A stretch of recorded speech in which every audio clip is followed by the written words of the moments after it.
This is the Crew Motorfest. We're here on PlayStation 5. Be sure to like the video. Subscribing is great as well. So if you're familiar with the Crew, this is basically the concept of that game, but applied to the open world landmass of Hawaii. So it's kind of like the Crew does a bit of a vacation type of thing. So you get the large open world island, the beaches, the volcanoes, the cities, the open crop farmlands, and you can drive, well, anywhere you want, doing a host of activities as you enjoy competitive racing, casual racing, everything like that.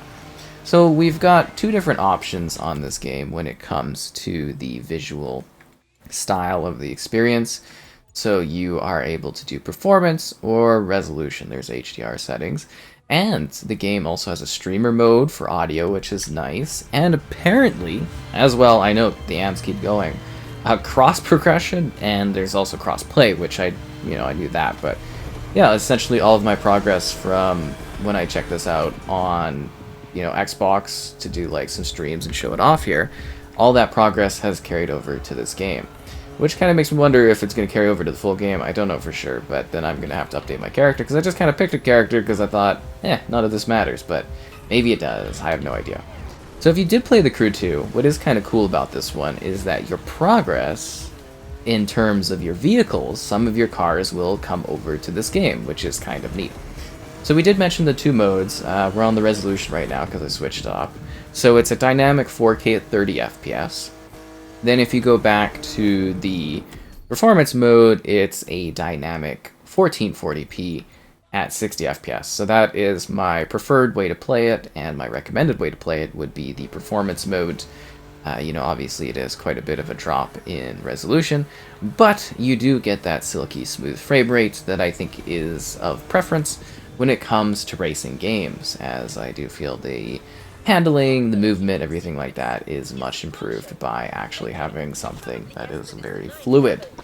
But yeah, you get this beautiful day-night cycle and the ability to, on the fly, by clicking in the right stick, change across the different options. So this has the ability to, on the fly, become a plane, you could become a boat, and you have a whole host of different options. Like, there are just a ton of different cars, like literally almost like 600 vehicles, and I'm sure they'll be adding more over time as well, because if you did follow the Crew 2, that game, I think even to today it's still being like updated, and its current gen update was pretty impressive, but obviously they've bumped that up a fair bit more here, which is kind of interesting.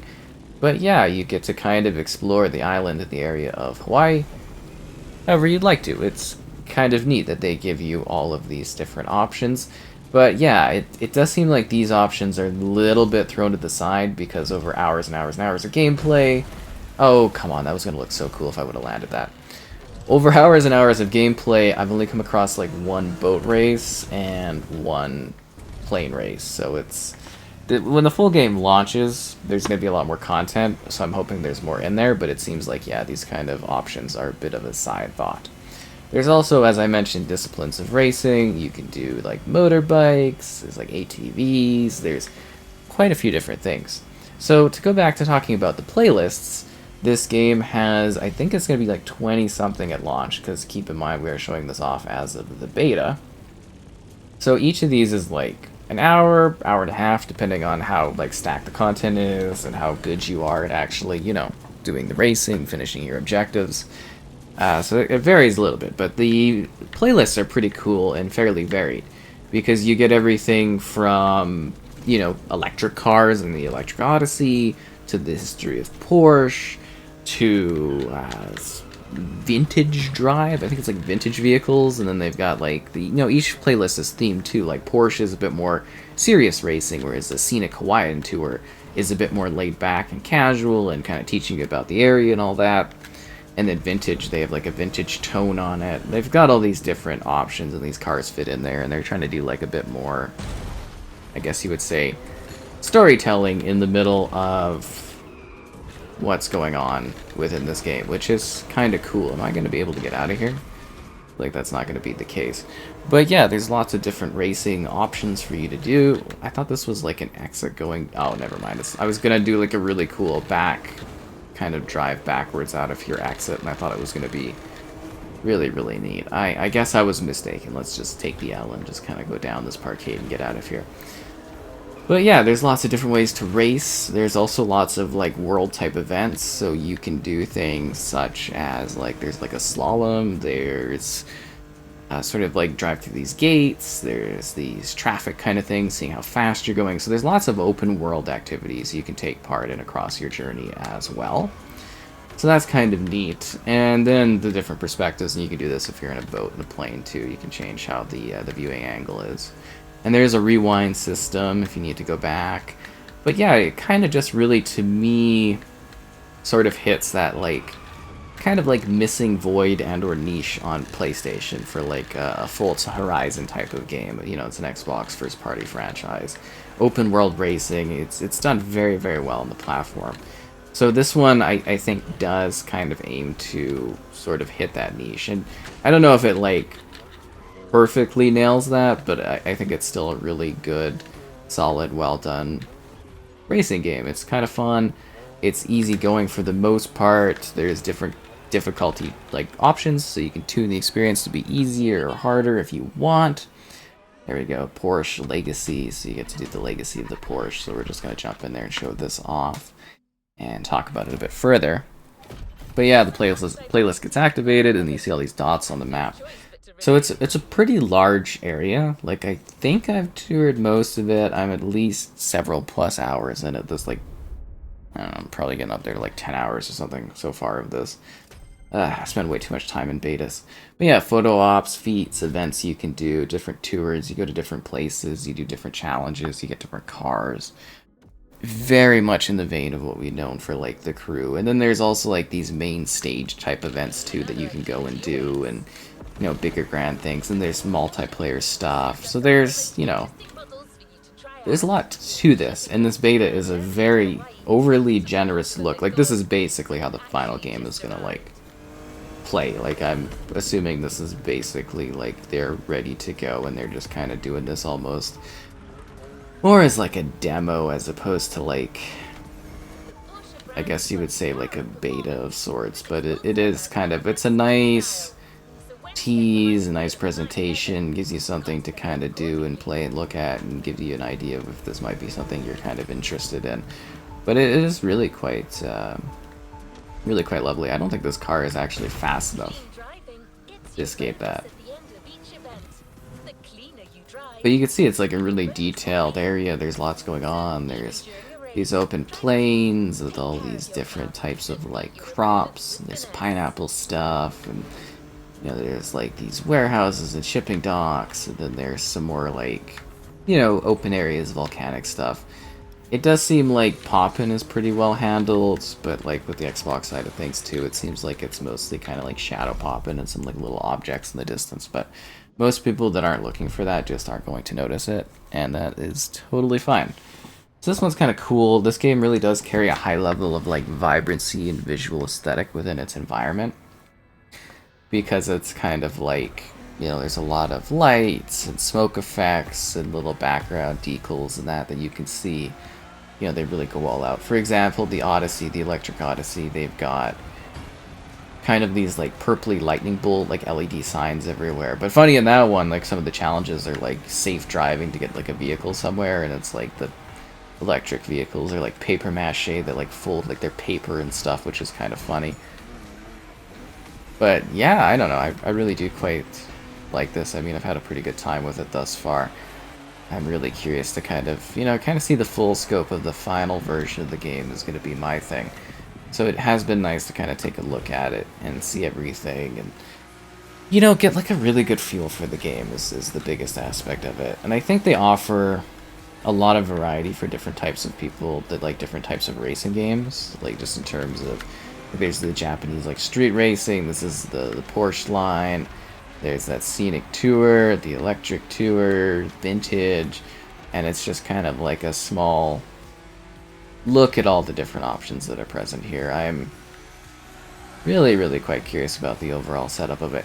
Because you can see that this is a bit more of a serious type racing, and then you've got like this AI companion robot lady, and she'll be like, oh, if you bump up the cars, it's like, hey, watch the paint stuff, whereas other vehicles, it's like about, you know, they're kind of a little bit more meant to get scruffed up and stuff, and yeah, it's kind of this neat balance of like, you know, story type stuff, casual racing, competitive racing.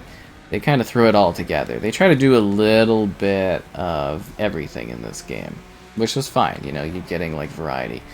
And for the controller, you know, it does have like sort of the triggers and stuff are set up for this, which I kind of find a little annoying for racing because it kind of feels like I'm not even really, you know, clicking that gas pedal, but you know, so definitely is something that is, you know, upgraded with the PS5 controller of mine, which is a nice touch for sure. Oh, come on. Good thing we can go back in time with the rewind. That's kind of a nice little feature there. Everything's kind of set up so you can show off cool like tricks and movements and driving things. It's, you know, it's very much in the vein of the Crew, but they were sitting there being like, okay, let's try to tap into a little bit of that Forza Horizon market and see if we can't jump on that trend. But it is nice, like Hawaii actually does work pretty well for the series. Like it's still kind of on brand too, right? Because like the Crew, the whole concept of it is like, you know, touring the mainlands of America, and you can think of this as a bit more of like a spin-off, I'd say, as opposed to like, I mean, it is a new entry, but I do think it is kind of a bit of a spin-off where it's like, hey, you know, we're doing something that's a little easygoing. Because like the first Crew games actually got like a bit of a darker story to it. I don't remember. I think the Crew 2 is more about like gaining an influence, like the whole influencer type thing, and this one seems to be like go party and vacay with like concert events and music and lights and action and, you know, have a good time. It's so great that, you know, the people of Hawaii were opening to our event where we drive through the forest, you know, cut up the environment so that we can do our cool circuit racing in these cool cars. But, you know, it's awesome, right? It's all about the thrill of the road and the action. But I think most are going to find this one to be pretty fun. Especially, like, again, on the PlayStation side of things, where I can't think of too many kind of easygoing sort of open world racing games like this, so I think this one actually does hit a niche, particularly on the PlayStation side of things. It's a cool kind of franchise that I think you might really, really quite like. I can't believe I gave up that first place positioning like that. That's really embarrassing. I had that. I really did genuinely think I had that. Crazy. Cars can get scuffed up. You can customize cars. As I said, if you find anything too difficult, you can adjust difficulty as needed. If you're doing really well, the game will be like, you're zooming through this. Do you want us to adjust stuff? That's kind of an option. And then you got all these like parts and that you can add to your cars. Like, there's a lot of depth here. And like I said, this beta is pretty crazily generous in terms of everything you get to experience. You know, like it's literally like the full scope of the game. They don't really limit you to anything. Like, you actually get to see everything, go anywhere, do whatever you want. There's, like, I think it's mostly like they don't give you all the playlists, so you don't sit there and like work through the whole game, but they give you like a great selection of playlists, so you can kind of sit there and be like, oh, what do I want to try? What do I want to see? Like, it's so kind of open free for that kind of thing. It's nice. So I really do feel like I've gotten a good, you know, kind of feel for the game, if that makes sense. Like a really good idea of what it is. And I think it's like a pretty solid open world racing game. Like, I do have quite a bit of fun just sort of driving and taking it out. All the volumetric clouds, beautiful. And these open plains and stuff. Like, it'd be nice to go hiking in Hawaii, I think. This would actually be a very beautiful location to travel to and hike and whatnot. Party and stuff like that. And I love that there's that streamer mode too, so I actually get some music. But you can see down there, it's like, that's, you know, all the way in the distance, a big city area. Like, you actually can see pretty far off, and you can see all the different, like, you know, cities and buildings, and like, it's a detailed, crafted environment. You know what I mean? Like, there's so much in here, and so far, it seems like each of the different playlists has taken me to different locations. But due to the size of the map, like I think the map is pretty big, but I also kind of look at it and I'm sort of along the lines of like, I think with 20 something playlists and more over time, eventually you will certainly go through each area and probably see some crossovers on the races. But they've probably already selected, or probably did select racing options for this particular showcase that were likely in different parts of the map to kind of get you going around it to see the different things, but also so that you don't feel any sort of real overlap on places that you visited. Like, you'll see some spots here or there where you're kind of like, okay, I've been around here, but for the most part, going through all these different playlists, like I literally have, you will see a really good chunk of this landmass and this island. It's kind of impressive. Okay, there's that popping a little bit more there in the distance, you see that, but like, again, as I said, most people probably aren't going to notice that sort of thing, but the cars look really nice. Performance mode is actually pretty visually impressive. I like what they've put together for this one. I think there is a lot of fun to be had in this game.